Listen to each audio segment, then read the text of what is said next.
مفتی صاحب ہندوؤں کا بروز قیامت کیا ہوگا؟ کیا سیدھا اللہ تعالیٰ انہیں جہنم میں ڈالیں گے؟ قرآن میں اللہ نے کہہ دیا ہے کہ مشرک کی مغفرت نہیں ہے. اپنے ہاتھوں سے بنائے ہوئے بتوں کی تم پوجا کرتے ہو. ابھی ایک ہندو پنڈت تھے یوٹیوب فیس بک پہ, ان کا کلپ میں نے سنا. وہ ہمارے ایک دوست ہیں آرمی میں ہیں, وہ میجر لاہور میں, ان کو بھی میں نے وہ کلپ بھیجا. اس میں کسی نے ہندو پنڈت سے سوال کیا تھا کہ ہم تو بھگوان کے سامنے صبح 4 روٹیاں رکھ کے جاتے ہیں, شام کو وہ 4 کی 4 ہی روتی ہیں, تو بھگوان صاحب کھاتے پیتے تو ہے نہیں, تو یہ کیا ہو رہا ہے؟ اس سے بھگوان تو خوش کیوں ہو رہے ہیں جب روٹی رکھی ہے؟ تو محترم نے جواب یہ دیا کہ میں اس وقت اس کا جواب دوں گا صرف ان لوگوں کو جو سائنس اور ٹیکنالوجی کے اسٹوڈنٹس ہیں. تو میں نے جب یہ سنا میں نے کہا یار یہ کوئی بڑا ہی خاندانی جواب مارکیٹ میں آ رہا ہے, کیونکہ یہ سائنسدانوں ہی کی سمجھ میں آئے گا, ہم جیسے دیسی لوگوں کی سمجھ میں نہیں آئے گا. تو میں نے فوراً اس فیس بک کے اس کو میں نے کہا یار دیکھو یار کوئی نئی ریسرچ آئی ہے. تو میں نے پھر وہ ہمارے بے تکلف دوستوں کو کہا کہ بھگوان کے کھانے کے بارے میں رپورٹ ٹھیک ہے نا, زبردست رپورٹ پیش کی ہے. تو اس میں ارشاد یہ فرمایا کہ یہ جو سائنس اور ٹیکنالوجی کے جو طالب علم ہے, صرف ان سے بار بار 2-3 دفعہ یہ الفاظ دہرائے, تو ہم نے کہا کوئی بہت ہی زبردست مسئلہ حل کیا ہوگا.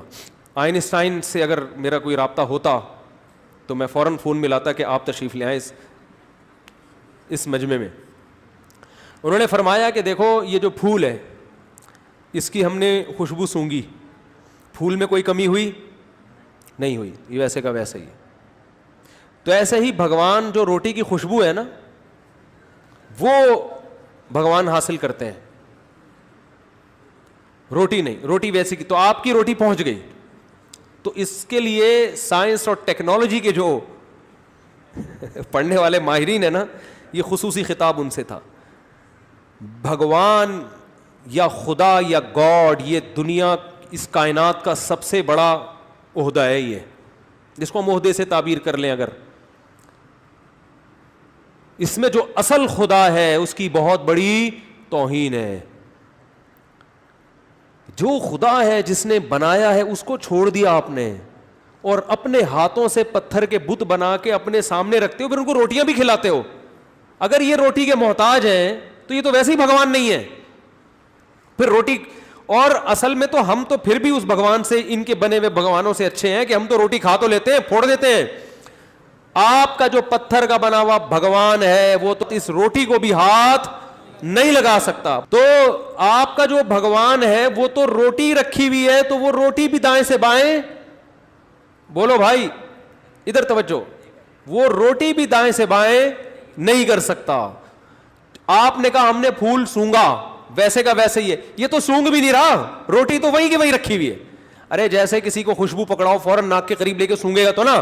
آپ کا بھگوان اتنی بھی طاقت نہیں ہے کہ اتنی عقیدت محبت میں خون پسینے کی کمائی سے روٹی لا کے رکھ دی تو اٹھا کے کم از کم سونگ کے ہی واپس کر دو. تو میرے بھائی اس پہ غضب کس کو آتا ہے؟ جس نے بنایا اس کو بھول گئے اور انہی پتھر کے بنائے ہوئوں کو اس کے ساتھ شریک کر دیا.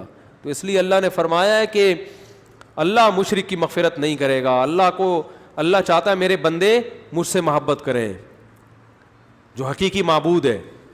شکر ادا کیا کرو, اللہ نے مسلمان بنایا ہے, اللہ کے سامنے جھکتے ہیں.